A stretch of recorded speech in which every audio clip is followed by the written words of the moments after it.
우리 옆에 분과 인사하십시다. 참 잘 오셨습니다. 권사님은 복이 있습니다. 집사님은 복이 있습니다. 장로님은 복이 있습니다. 우리 모두 복이 있습니다. 하나님은 살아계십니다. 살아계신 하나님은 오늘도 우리에게 말씀하시고 또 은혜와 복을 허락하시는 줄로 믿습니다. 고통을 즐기는 사람은 없을 것입니다. 고통과 고난을 좋아하는 사람은 이 세상에 한 사람도 없을 것입니다. 할 수만 있다면 우리는 고통과 고난을 멀리하고 행복한 날만 있기를 다 바랄 것입니다.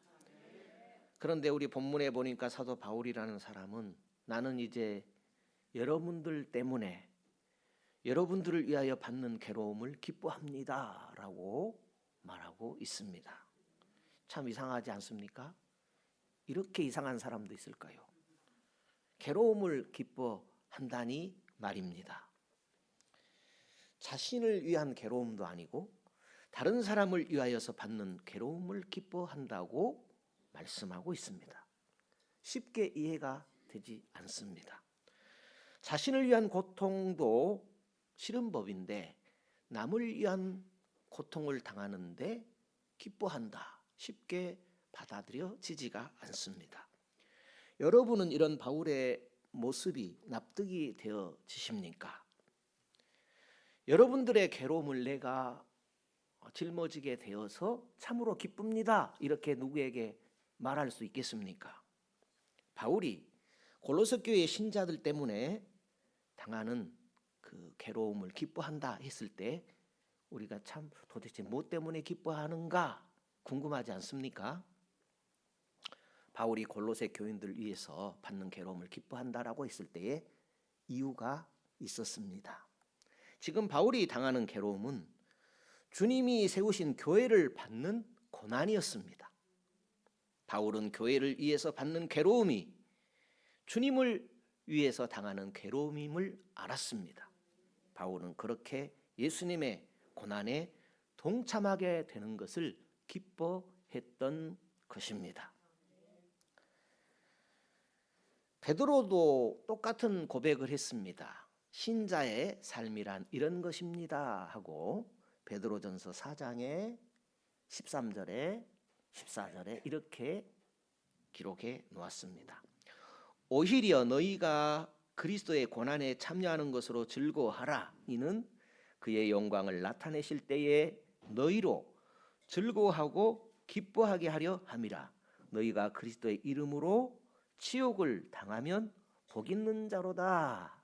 이렇게 기록했습니다.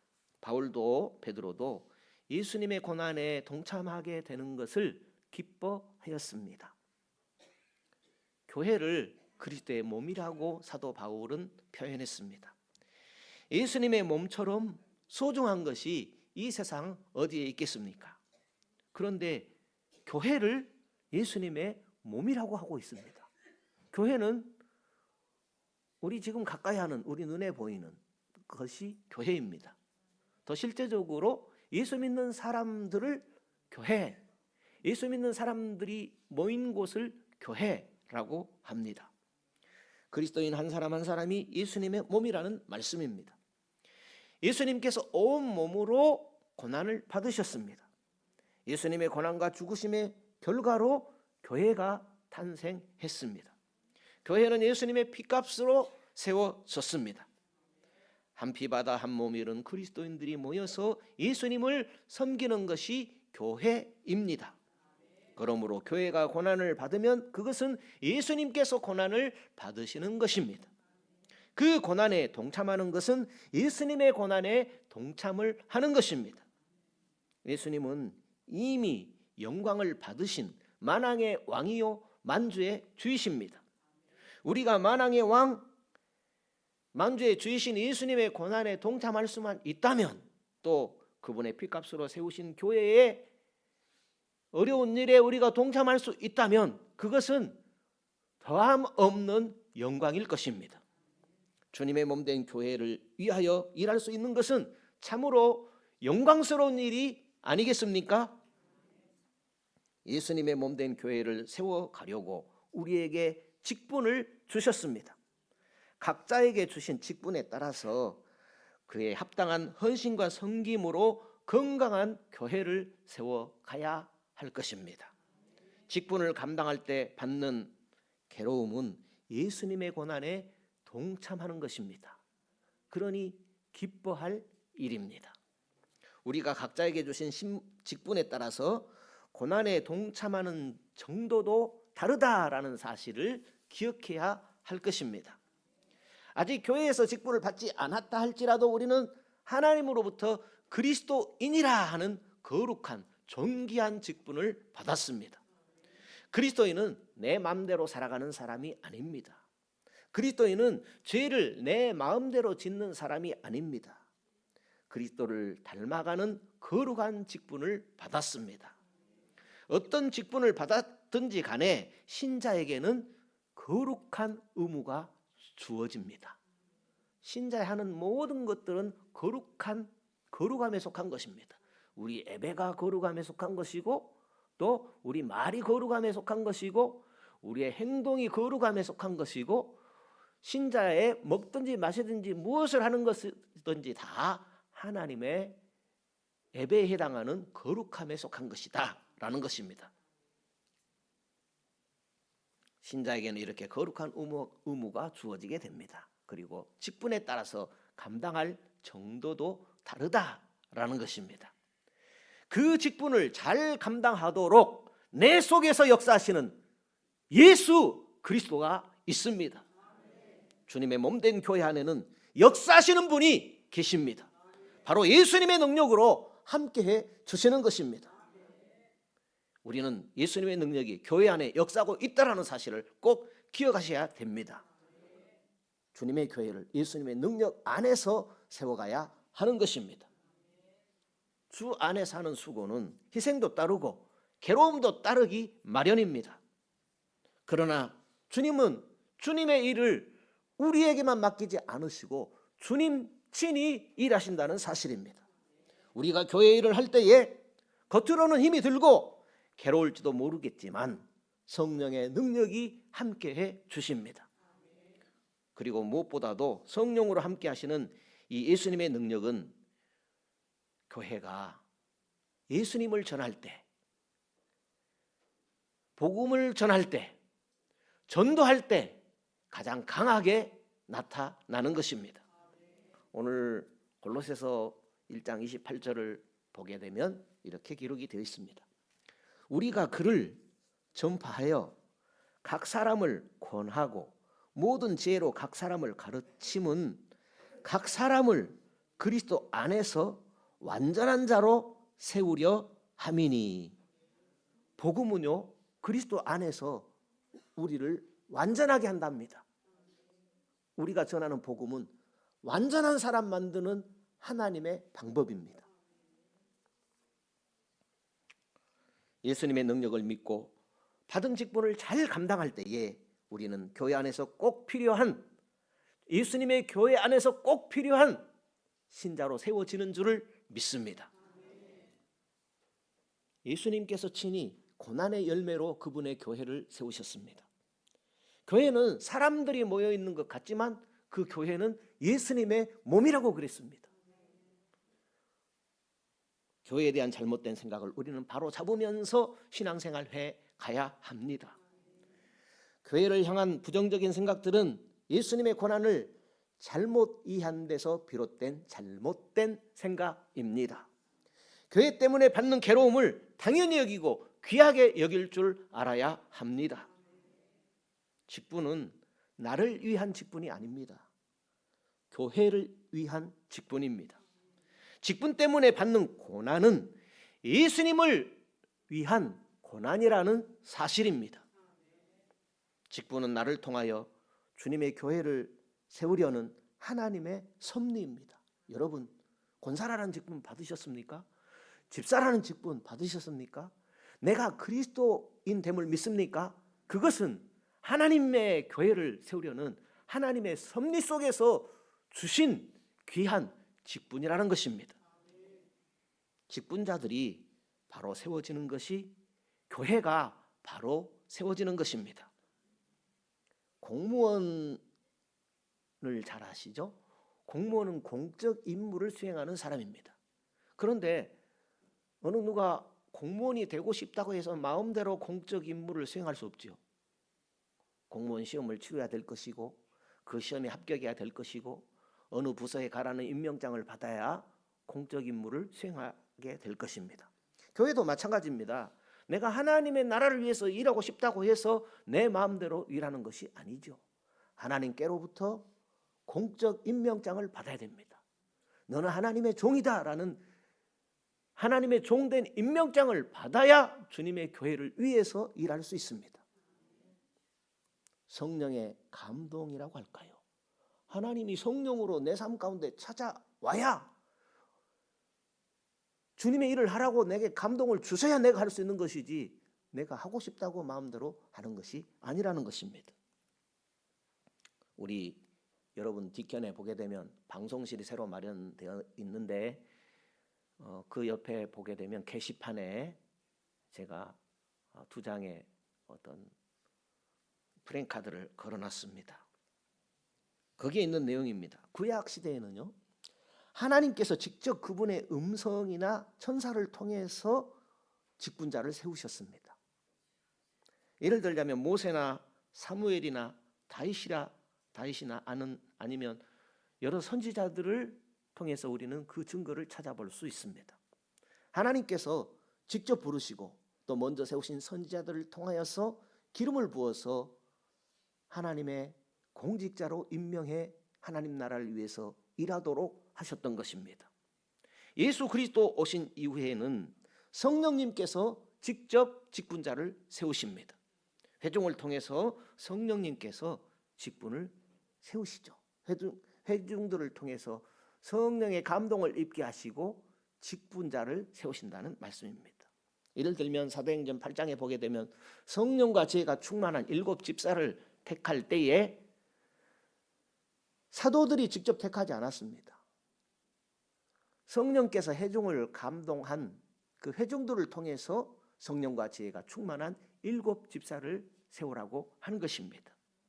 그래서 지금은 여러분이 받은 직분은 무엇입니까? 하고 물을 때에 내가 직분을 받은 것은 내가 목사 직분을 받고 내가 장로 직분을 받고 내가 권사 직분을 받고 내가 집사 직분을 받고 내가 그리스도인 된 것은 그냥 되는 것이 아니고 하나님께서 여기 함께한 회중들을 감동하셔서 성령께서 세워주신 것을 내가 믿고 받아들입니다. 이렇게 고백하는 것입니다. 그냥 된 것이 아닙니다. 그냥 교회 희동교회 오면 교인으로 받아줍니까? 아닙니다. 주 예수 그리스도를 주로 고백하고 세례를 받아야 되고 그런 과정들을 통해서 교회 회원이 되는 것입니다. 그것은 무엇을 말합니까? 하나님의 성령을 통해서 나를 주님의 교회의 교회가 되고 신자가 되게 했다라는 것입니다. 우리 모두 그리스도인이라는 직분을 가졌습니다. 하나님이 주 예수 그리스도를 믿게 하심으로 믿어지게 하심으로 주신 존귀한 직분입니다. 여러분 모두 받으신 직분에 충성하심으로 주님의 교회를 건강하게 세워가시는 그런 주인공 되시기를 축복합니다. 그러므로 우리가 주님의 교회를 섬기되 적극적으로 섬겨야 합니다. 뭐라고요? 적극적으로 섬겨야 합니다. 왜냐하면 교회를 섬기는 것은 예수님을 섬기는 것이기 때문입니다. 예수님은 나를 섬기기 위해서 대가를 지불하셨습니다. 죽으시고 부활하셨습니다. 교회의 가치는 예수님의 핏값으로 세우신 예수님의 가치입니다. 그래서 교회를 사도 바울을 통해서 예수님의 몸이다 그랬죠. 예수님의 몸이니까 머리는 떨어져 있고 몸만 따로 있습니까? 아니잖아요. 머리와 몸은 연결돼야 살아있는 거잖아요. 그러므로 교회는 예수님을 머리로 한 예수님의 몸이다라는 것입니다. 예수님의 몸보다 귀한 것이 있겠습니까? 온 천하에 예수님의 몸보다 귀한 것이 있겠습니까? 그러므로 우리가 신앙생활하면서 교회를 예수님의 몸으로 알고 섬겨야 합니다. 내가 교회를 바라보는 그 시각이 내 신앙의 현주소입니다. 예수님의 피값으로 세우신 그 교회를 내가 어떻게 바라보느냐라는 것이 내 신앙의 오늘 현주소입니다. 교회를 예수님의 몸으로 알고 성령의 은혜를 따라서 진정으로 섬길 때 내 신앙은 바로 서게 될 것이고 성장하여 갈 것입니다. 그러므로 내가 감당할 괴로움이 있다면, 신앙 때문에 내가 감당해야 될 괴로움이 있다면 그것을 피하지 말아야 할 것입니다. 특별히 직분자들이 먼저 섬김의 본을 보이고 고난과 시험을 이겨내야 합니다. 우리 성경을 한 곳 보시겠습니다. 디모데전서 3장입니다. 골로새서 다음에 데살로니가서 다음에 디모데서 있습니다. 디모데전서입니다. 3장 8절입니다.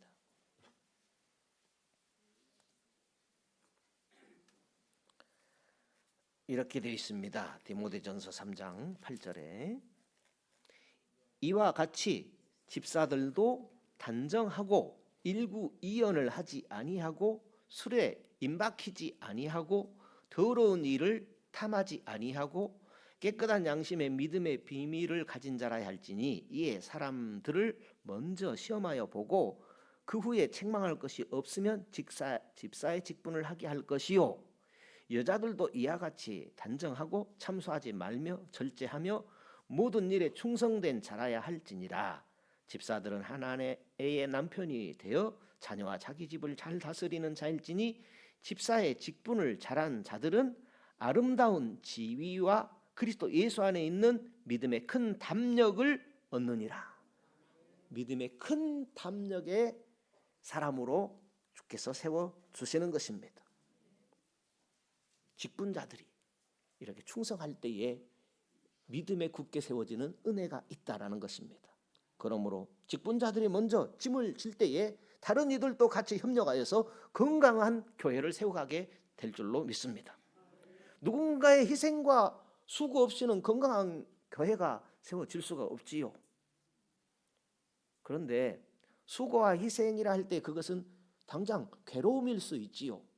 그렇지만 주님의 고난에 동참하는 기쁜 일이요 영광스러운 일임을 잊지 말아야 할 것입니다. 교회가 주신 직분은 하나님이 주신 직분이라는 사실입니다.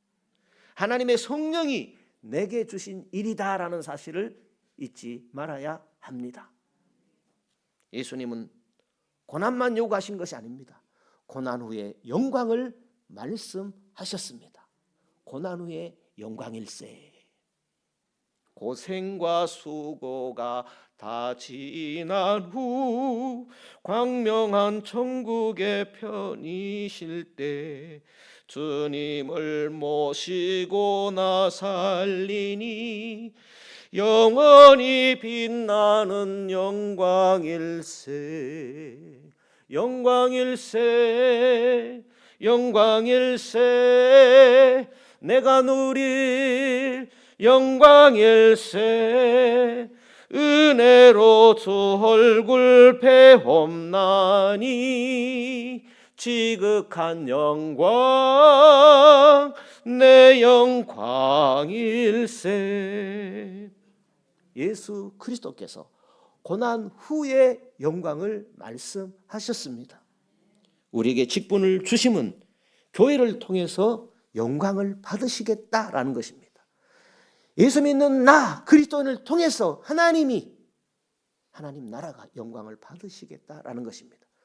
예수님은 교회를 영광스럽게 하시겠다는 것입니다.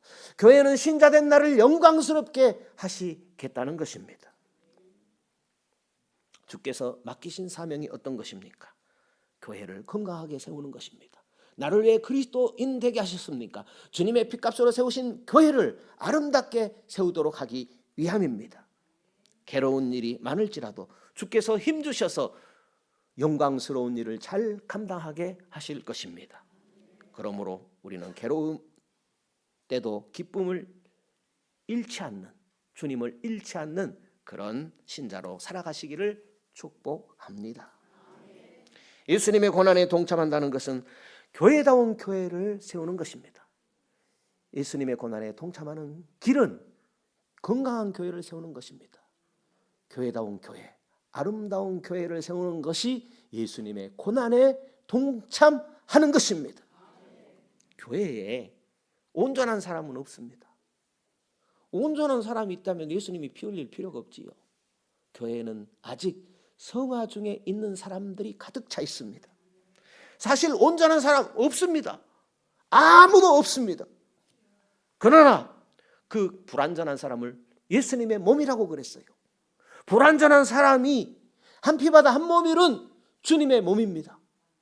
형제 자매입니다.